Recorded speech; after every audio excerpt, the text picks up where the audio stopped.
আসসালামু আলাইকুম রহমতুল্লাহ। সপ্তম শ্রেণীর প্রিয় শিক্ষার্থীরা, তো তোমাদের আগামীকাল হচ্ছে বার্ষিক পরীক্ষার বাংলা পরীক্ষা অনুষ্ঠিত হবে। তো অনেক স্কুলেই তো বিষয়টি হচ্ছে যে প্রশ্নটি তোমাদেরকে দিচ্ছি, এই প্রশ্ন থেকে অনেক স্কুলে কমন পড়বে, আবার অনেক স্কুলে কিছু কিছু স্কুলে কমন নাও পড়তে পারে। এটি কারণ হচ্ছে অনেক স্কুলে কিন্তু দেখা যাচ্ছে স্যাররা বা হচ্ছে শিক্ষা প্রতিষ্ঠান থেকে যদি প্রশ্ন তৈরি করে, তাহলে কিন্তু এই প্রশ্নের সাথে মিলবে না, ঠিক আছে। আর এই যে প্রশ্নটা দেখতে পাচ্ছ, এই প্রশ্নটা কিন্তু বোর্ড থেকে দেওয়া হয়েছে নমুনা হিসেবে। তো এখান থেকে কিন্তু অনেক শিক্ষার্থীর হচ্ছে কমন পড়বে, এবং তোমরা বেসিক্যালি জানতে পারবে যে তোমাদের পরীক্ষার মধ্যে কি কি বিষয় আসবে মূলত, ঠিক আছে, কীভাবে আনসারগুলো করতে হবে। তো এখানে তোমাদের সময় হচ্ছে 3 ঘন্টা, পূর্ণমান হচ্ছে 100। তো প্রথমে তোমাদেরকে নৈবিতিক অংশ থেকে 25 নাম্বার পরীক্ষা দিতে হবে, সেটি হচ্ছে যে বহু নির্বাচনী 15টি, আর হচ্ছে তোমাদের এক কথায় থাকবে 10টি, ঠিক আছে। তো চলো প্রথমে হচ্ছে আমরা এইগুলা আনসার দেখে নিই। তো এখানে দেখো 1 নম্বর যে প্রশ্নটি করা আছে যে পিরামিড কী ধরনের লেখা। তো পিরামিড কী ধরনের লেখা, উত্তরটি কী হবে তোমাদের? উত্তরটি হবে তোমাদের বিবরণমূলক। খ নাম্বার উত্তরটি হবে, ঠিক আছে। খ নাম্বার কী দেওয়া আছে? বিবরণমূলক।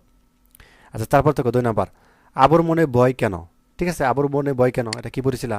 মাছ ধরতে, অর্থাৎ মাছ ধরতে পারার সংখ্যায়, ঠিক আছে, না পারার সংখ্যায়, এটাও খ নাম্বার। আর তারপর একটা সততা স্টোর দেখতেছো, এখানে স্বল্পমূল্য খাতা কলম পেন্সিল যাবতীয় স্টোর দ্রব্য পাওয়া যায়, যোগাযোগ এত দলে এত। তো পুরো লেখাটি চারপাশে কোন বিষয়ের সাথে মিলে? তো এটা কিসের সাথে মিলতেছে? অবশ্যই কিসের সাথে মিলতেছে? এটা এটা লিফলেটের সাথে মিলতেছে, তাই না? লিফলেট এভাবে কিন্তু লেখা হয়, এভাবে কিন্তু বিতরণ করা হয়।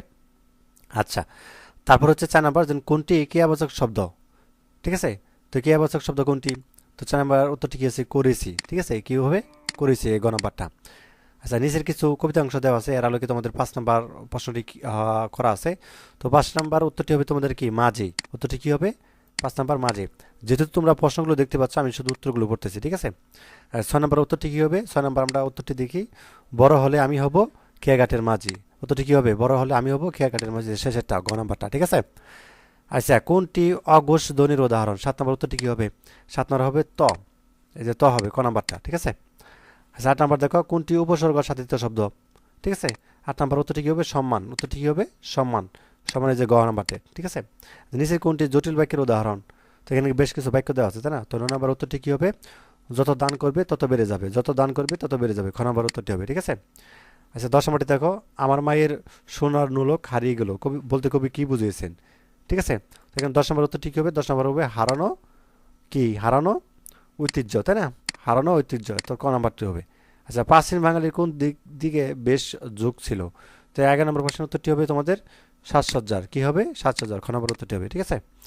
আচ্ছা, তারপর হচ্ছে 12 নম্বর উত্তরটি দেখো, 12 নম্বর বলছে, তো 12 নম্বর উত্তরটি তোমাদেরকে থাক, 12 নম্বর উত্তরটি হবে তোমাদের এখানে 3।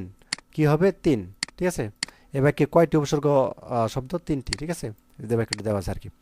আচ্ছা, 13 নম্বর দেখো, নিচের কোনটি তথ্যের উদাহরণ? নিচের কোনটি তথ্যের উদাহরণ? 13 নম্বর হবে ভাত বাঙালির, ভাত বাঙালির বহুকালের প্রিয় খাদ্য, ঠিক আছে, এই যে গ নাম্বারটা। আচ্ছা, নিচের কোনটি সমাজ সাধিত শব্দ? ঠিক আছে।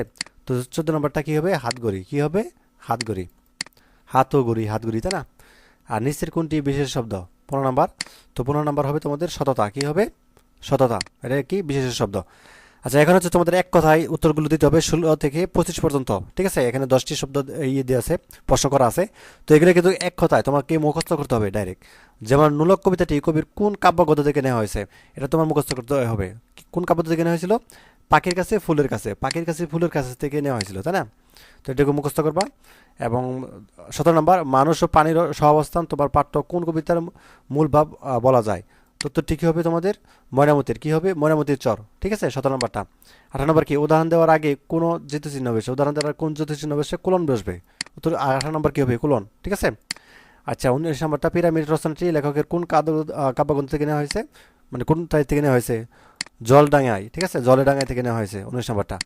আচ্ছা, 20 নম্বর দেখো, জলাকি। 20 নম্বর হচ্ছে কি? জলাকি জলমগ্ন ভূমি, ঠিক আছে, 20 নম্বর হচ্ছে জলমগ্ন ভূমি। আচ্ছা, 21 নম্বরটা দেখো, চল আমরা খোঁজ করে দেখি, বাক্যটি কোন শ্রেণীর? 21 নম্বর উত্তরটি কী হবে? অনুজ্ঞাবাচক, ঠিক আছে, উত্তরটি কী হবে? অনুজ্ঞাবাচক। আচ্ছা, 22 নম্বর দেখো, আচ্ছা, উপহার পাওয়ার ব্যাপারটি অবশ্যই সম্মানের, এ বাক্যে উপহার শব্দটি কি যুগে গঠিত হয়েছে? 22 নম্বর উত্তরটি কী হবে? 22 নম্বর উত্তরটি হবে তোমাদের উপসর্গ, ঠিক আছে, উপসর্গ হবে। আচ্ছা, তারপর দেখো 23 নম্বর, প্রাঙ্গন শব্দের সঠিক উচ্চারণ কোনটি? 23 নম্বর উত্তরটি কী হবে? প্রাঙ্গন, এটা হচ্ছে সঠিক উচ্চারণ, ঠিক আছে। আচ্ছা, কবিতায় ছোট ছোট অংশকে কি বলে? ছোট ছোট অংশ কি বলে? স্তব বলে, ঠিক আছে। আর সর্বশেষ, নতুন চরের পলিমাটিতে কৃষকেরা কি বুনেছেন? তো 25 নম্বর কি হবে? 25 নম্বর হবে কলাই, কলাই হবে, ঠিক আছে। আচ্ছা, তারপরে হচ্ছে আমাদেরকে যেটি বলছে দেখো, রচনামূলক অংশ থেকে তোমাদের 75 নাম্বারের পরীক্ষা অনুষ্ঠিত হবে। তো এখানে তোমাদের কি হচ্ছে সংক্ষিপ্ত প্রশ্ন থাকবে 10টি, ঠিক আছে, 10টি প্রশ্ন থাকবে 20 নাম্বার। এখানে যে 1 2 3 এভাবে হচ্ছে 10টি প্রশ্ন দেওয়া আছে, প্রত্যেকটা প্রশ্নের মান হচ্ছে 2 করে। তো এখানে দেখো, খেয়াল করো খুব ভালোভাবে। আচ্ছা, এটা দেখার আগে তোমাদের জন্য একটা নিউজ, সেটা হচ্ছে আগামীকাল পর্যন্ত অর্থাৎ 28শে নভেম্বর পর্যন্ত তোমাদের হচ্ছে যারা তোমরা এখন সপ্তম শ্রেণীতে পড়তেছ, তো তোমরা হচ্ছে 2025-এ কিন্তু অষ্টম শ্রেণীতে উঠবা, তাই না? তো তোমাদেরকে একটা সুখবর, বিশেষ করে যে special discount academic program 2025 pre book করতে ক্লিক করবো এক লিঙ্কে।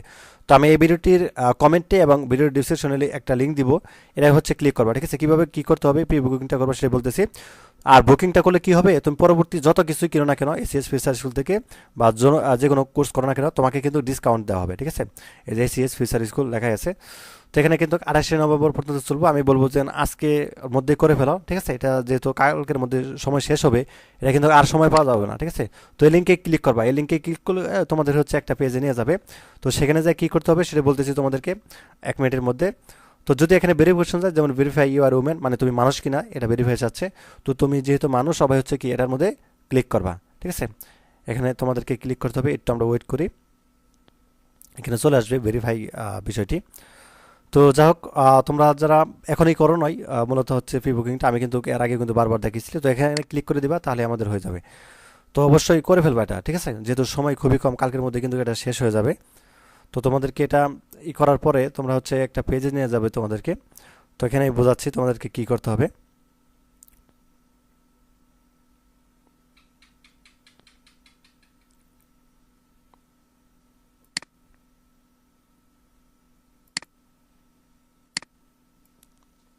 আচ্ছা, আমরা আবার একটু যাওয়ার চেষ্টা করি। তো এখানে লিঙ্কে ক্লিক করবা, হয়তো বা একটু নেটওয়ার্কে বা হচ্ছে নেট একটু সমস্যা করতেছে, আমরা একটু দেখি বিষয়টি। হ্যাঁ, নেটে একটু সমস্যা করতেছে। আচ্ছা, যা হোক, আমরা হচ্ছে পরবর্তী প্রশ্ন দেখতে থাকি, তারপরে তোমাদেরকে দেখাচ্ছি। তো কবিতায় অনেক সময় শব্দের চেহারা পরিবর্তন হয় কেন, তাই না? এই উত্তরটা কীভাবে লিখবা? এই উত্তরটা তোমাকে লিখতে হবে এভাবে: কবিতায় শব্দের চেহারা পরিবর্তন হওয়া একটি শিল্পধর্মী কৌশল। কবি এই পরিবর্তনগুলো বিভিন্ন কারণে করেন, যেমন শব্দের সঙ্গীতময়তা, ঠিক আছে, এবং অভিব্যক্তি এবং ভাব প্রকাশের জন্য, এবং রূপক বা চিত্রকল সৃষ্টি, এগুলো করার জন্য, ঠিক আছে? তো যাই হোক, এগুলো একটু ছোটো ছোটো করে ব্যাখ্যা করে দিতে পারো। তো আমরা হচ্ছে যেটা দেখাচ্ছিলাম তোমাদেরকে, এই লিঙ্কে ক্লিক করার পরে মেবি হচ্ছে নেট আছে হয়তো বা স্লো, স্যার সমস্যা নেই, আমরা দেখতেছি।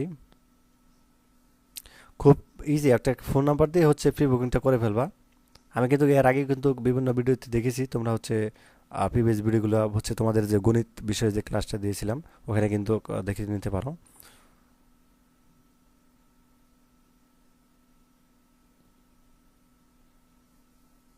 আচ্ছা, অনেক সময় সফটওয়্যার আপডেটের কারণে বা হচ্ছে ওয়েবসাইটে আপডেটের কারণে দেখা যাচ্ছে একটু সময় লাগে। তো এটা কিন্তু বেশি সময় লাগবে না, এই যে চলে আসছে, দেখছো? তো যাই হোক, তোমরা হচ্ছে এখানে যেটি করবা, যে তোমরা যেহেতু 2025-এ অষ্টম শ্রেণীতে উঠবা, অষ্টম শ্রেণীতে ক্লিক করবা। এবং তোমরা তারপরে যেটি করবা আমি দেখাচ্ছি তোমাদেরকে, যে অষ্টম শ্রেণীতে ক্লিক করলাম, এবং এখানে একটা ডেমো দেখো, ডেমো লেখা আছে। এই ভিডিওটা দেখলে কিন্তু তুমি স্পষ্টভাবে বুঝতে পারবা কী কী বিষয় থাকতেছে এবং কী কী বিষয় তোমাদের আর প্রি বুক করতে পারো এখান থেকে। অথবা তোমরা যে নিচে লেখা আছে প্রি বুক করো, ঠিক আছে? এটা মোবাইল দিয়ে ইজিভাবে করতে পারবা। তোমাদের যা যা বিষয়গুলো থাকতেছে, কারা ক্লাস নেবেন, কীভাবে ক্লাস নেবেন, কবে থেকে শুরু হচ্ছে, এবং কোর্সে কী কী থাকতেছে, হেড নোট থাকতেছে কিনা, এবং তোমাদের জন্য এই যে দেখতে পাচ্ছ কোর্স সম্পর্কিত প্রশ্নগুলি, অলরেডি তোমরা যে সকল প্রশ্ন করে থাকো এগুলো কিন্তু উত্তর অলরেডি দেওয়া আছে, দেখছো? মানে ক্লাস কবে শুরু হবে, কিভাবে শুরু হবে, কিভাবে কোর্স কিনবো, বা হচ্ছে রুটিন কীভাবে পাবো, ক্লাসগুলো কিভাবে হবে, বা কোর্সটি কাদের জন্য, এবং কোর্সের আসলে লেকচার সিট আসলে দেওয়া হবে কিনা। হ্যাঁ, অবশ্যই দেওয়া হবে, ঠিক আছে? এবং তোমাদের জন্য রেকর্ডও ভিডিও থাকবে, তোমরা কোনো ক্লাস মিস করলে কিন্তু দেখতে পাবা। আচ্ছা, বি বুক করবে এখান থেকে, এখানে ক্লিক করলে একটা ফোন নাম্বার দিয়ে জাস্ট ওই ফোন নাম্বারে ওটিপি যাবে 6 সংখ্যার, ওটা বসিয়ে তুমি হচ্ছে হচ্ছে তোমাদের ওটিপিটা বসিয়ে তোমাদের, অর্থাৎ যে বিষয়গুলো রয়েছে, তোমাদের নাম বা কোন শ্রেণীতে এই বিষয়গুলো রয়েছে, এবং পাসওয়ার্ড দিয়ে হচ্ছে তুমি হচ্ছে একটা করে ফেলবা, ঠিক আছে? তো আমি বলবো যে না, যদি সম্ভব আজকের মধ্যে করে ফেলা এটা, যেহেতু সময় খুবই কম। এবং তারপর 2 নাম্বারটা দেখো, যে মাঝি কবিতায় কিশোর কেন খেয়াঘাটের মাঝি হতে চেয়েছেন, তাই না? তো উত্তরটা এভাবে লিখতে পারো তুমি, যে না, মাঝি কবিতায় কিশোর বড় হয়ে খেয়াঘাটের মাঝি হতে চান, তাহলে কবির সারা বেলায় এপার ওপার নৌকা পার পার করবেন এবং তার নৌকা পারাপারের দৃশ্য দেখবে, অর্থাৎ স্নানরত পাড়ার ছেলেমেয়েরা, এবং কবি দুপুরবেলা ঘরে ফিরে মায়ের কাছে অর্থাৎ খাবার চাইবেন। সন্ধ্যাবেলায় কবি ঠিকমতো ঘরে ফিরবেন। ঠিক আছে। তো কবির সব সময় মায়ের আশপাশে কিছু দূরে তো অবশ্যই থাকবে। ঠিক আছে, এই পর্যন্ত লিখবা। এই যে এই পর্যন্ত লিখলে হবে, চাইবেন পর্যন্ত লিখলে হবে এটা। ঠিক আছে। আচ্ছা, বক পাখিগুলো, আচ্ছা, গোচর পাখির হয়ে অংশীদার বলতে কবি কি বুঝেছেন? উত্তরটা হচ্ছে এইভাবে লিখতে পারে, যেখান থেকে লিখতে পারো যে কিছু দূরে এক পাল গরু চড়ে বেড়ায়, অর্থাৎ একটা ষাঁড় দড়ি ছিঁড়ে এদিক ওদিক ছুটে চলে। তো যার শিং মাটি মাখা, কোনো কোনো গরুর মাথা নিচে করে করে অর্থাৎ জিমায়, কেউ ঘাস খায়, কেউ শুয়ে শুয়ে জাবর কাটে, কিছু পাখি গরুর গায়ে লেগে থাকে, ও কোনো আটাল অর্থাৎ টুকরে টুকরে খায়। তো বাঘ পাখিরাও কিন্তু এদের সঙ্গী হয়। আর শালিকেরা পাখি শুধু কিচিরমিচির করে। তো বক পাখিগুলো গোচর পাখির হয়েছে অংশীদার বলতে কবি এই কথাটাই বুঝিয়েছেন। শেষ, এভাবে লিখে দেবা। ঠিক আছে। 4 নাম্বারটা দেখো, ফুলের গন্ধ চাও যদি নাও, হাত পাতো হাত পাতো বলতে কবি কি বুঝেছেন? তো হচ্ছে এটা এভাবে লিখতে পারো, ফুলের গন্ধ চাও যদি নাও, হাত পাতো। এবং এই পঙ্ক্তিতে কবি গভীর একটি দার্শনিক ও মানবিক বোধ প্রকাশ করেছেন। তো এখানে হাত পাতো বলতে তিনি মানব জীবনের বিনিময় আন্তরিক ও প্রকৃতির প্রতি নিজেকে সমর্পণ করার ধারণা তুলে ধরেছেন। এখানে একটু ব্যাখ্যা করতে পারো, যেমন অনুভবের জন্য গণ ক্ষমতা। ঠিক আছে, এটুকু লিখতে পারো। এখানে তোমাকে সবটুকু লিখতে হবে এগুলো না। তুমি যদি এখান থেকে এই পর্যন্ত লেখো তাহলে কিন্তু আনসারটা হয়ে যাবে। ঠিক আছে, তাহলে 2 নম্বর দিবে। এখান থেকে এই পর্যন্ত লিখলে 2 নম্বর দিবে, কোনো সমস্যা নেই। আচ্ছা, তারপর দেখো 5 নম্বরটা, যেন ভালো কথা বুদ্ধির কাজ করেছিস বলতে কবি কি বুঝেছেন, তাই না? তো এখানে আমরা উত্তরটা দেখি যে ভালো কথা বুদ্ধির কাজ করেছিস, এ বাক্যে লেখক আসলে প্রশংসাসূচক মন্তব্য করেছেন, কিন্তু এর গভীর এক ধরনের তীক্ষ্ণ পর্যবেক্ষণ বা শুকন রসিকতাও থাকতে পারে। তো এর ব্যাখ্যা বিভিন্ন প্রসঙ্গ বা পরিস্থিতি অনুযায়ী হতে পারে, তবে সাধারণত লেখকের উদ্দেশ্যে নির্মিত হতে পারে। যেমন সচেতন সিদ্ধান্তের প্রশংসা, তাই না? লেখক এখানে হয়তো বোঝাতে চেয়েছেন যে বক্তার কাজ বা সিদ্ধান্তটি সঠিক এবং যুক্তিসংগত হয়েছে, এতে তার বুদ্ধিমত্তা যুক্তি প্রশংসা হয়েছে। এভাবে হচ্ছে লিখতে পারো। আচ্ছা, 6 নম্বর, ময়নামতির চর কবিতায় চরের মানুষরা কিভাবে জীবনযাপন করে, তাই না? তো এটা এভাবে লিখতে পারো, ময়নামতির চর কবিতায় পারে নদীর বুকে জেগে ওঠা একটি চরের পারিপার্শ্বিকতা চিত্র আমার চোখে ভেসে ওঠে। তো নদীর চর আগাছায় ভরে আছে। তো চরের উঁচু দিকে কৃষকরা লাঙল দিয়ে চাষ করে ফসল ফলায়। তো চরের পাশেই অর্থাৎ কুমিরেরা রোদ পোহায় এবং গাংচিলা চৌ মেরে মাছ ধরে গাছের ডালে গিয়ে বসে, এরপরে মাছটিকে ছিঁড়ে খায়। নদীর চরের গরু মহিষ ঘুরে বেড়ায়। তো এইভাবে হচ্ছে সব কিছু মিলেই হচ্ছে কি নদীর চরের অর্থাৎ ময়নামতির চর কবিতায় চরের মানুষরা এইভাবে জীবনযাপন করে। আচ্ছা, প্রত্যয় উপসর্গের মধ্যে পার্থক্য কি? আনসারটা তুমি এভাবে লিখতে পারো। এখানে মূল পার্থক্যগুলো দেখাচ্ছি তোমাদেরকে প্রত্যয় এবং হচ্ছে উপসর্গের মধ্যে। তো অবস্থান অনুযায়ী পার্থক্য, যেমন মূল শব্দের শেষে যুক্ত হয় প্রত্যয়টা, আর উপসর্গ কি মূল শব্দের আগে যুক্ত হয়। আর প্রভাব, শব্দের ব্যাকরণগত রূপ বা শ্রেণী পরিবর্তন করে, আর শব্দের অর্থ পরিবর্তন বা নতুন অর্থ যোগ করে উপসর্গ। উদাহরণ যেমন ভালো, ভালোবাসা, দুঃখ, দুঃখিত, এটা হচ্ছে উদাহরণ প্রত্যয়ের। আর উপসর্গ কি পাঠ, অপাঠ্য, মানব, অমানবিক। ঠিক আছে। তারপর দেখো পিরামিড তৈরি করার কারণ কি? পিরামিড তৈরি করার কারণ কি এটা যদি আমরা দেখি, পিরামিড তৈরি করার কারণ ইতিহাস, ধর্ম, সংস্কৃতি ও রাজনৈতিক উদ্দেশ্যের সাথে গভীরভাবে জড়িত। তো প্রাচীন মিশরে পিরামিড তৈরি বিশেষত রাজ পরিবারের জন্য করা হতো। এগুলো শুধু স্থাপত্যশৈলীর নিদর্শন নয়, বরং সাংস্কৃতিক, ধর্মীয় এবং সামাজিক গুরুত্ব বহন করে। তো প্রধান কারণগুলো নিচে তুলে ধরা হলো। তো এখানে দু একটা কারণ আছে, যেমন সমাধিস্থল হিসেবে। তো পিরামিড প্রাচীন মিশরের ফারাউদের জন্য এক ধরনের সমাধি হিসেবে নির্মিত হয়েছিল। এই পর্যন্ত লিখলেই হবে। ঠিক আছে। আচ্ছা দেখো, সেই পুরানো কাল আর নেই বলতে কবি কি বুঝিয়েছেন? তো রাজাদের আসার পূর্বে ইতিহাস আজও আমাদের ভালো করে জানা নেই। তো এক সময় যখন এদেশে রাজ বা রাজারা ছিল না, তখন মানুষের অনেক মূল্য ছিল। তো মানুষকে মূল্যায়ন করা হতো, মানুষ মধ্যে কোনো ভেদাভেদ ছিল না। তো কোনো প্রয়োজন নিজেরাই যুক্তি পরামর্শ করে কাজ করতো, একসাথে কাজ করতো, ঘর বাঁধতো, মিলেমিশে থাকতো, দেশ চালাতো। তারা ছিল কি স্বয়ংসম্পন্ন। ঠিক আছে, তারা ছিল কি স্বয়ংসম্পন্ন। তো সেই পুরনো কাল কি এখন আর কিন্তু নাই, এটাই বুঝিয়েছেন নাকি লেখক। আচ্ছা, 10 নম্বরে দেখো, আমার মায়ের গয়না সারা ঘরকে যাব না বলতে কবি কি বুঝেছেন, তাই না? তো উত্তরটি হচ্ছে এইভাবে লাগবা, অর্থাৎ নোলক বা গয়না মায়ের প্রতি প্রিয় বস্তু, তো সেটা হারিয়ে গেছে, তাই মায়ের মুখ আজ অলঙ্কার বিহীন, তো মলিন। তো কবির দায়িত্ব হচ্ছে মায়ের সেই হারিয়ে যাওয়া অলঙ্কার খুঁজে বের করা।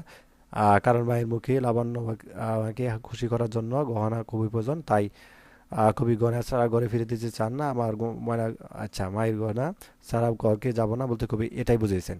ঠিক আছে। তো এই ছিল তোমাদের আজকের মতো। তো পরবর্তী তোমাদের হচ্ছে আরও এখানে দৃশ্যপটবিহীন কিছু প্রশ্ন দেওয়া আছে, এখানে দেখে নিতে পারো। ঠিক আছে, অথবা যদি উত্তরগুলো চাও পরের পার্টে সেটা বলতে পারো। তো এই পর্যন্ত, ঠিক আছে। ধন্যবাদ সবাইকে ভিডিও দেখার জন্য। আল্লাহ হাফেজ।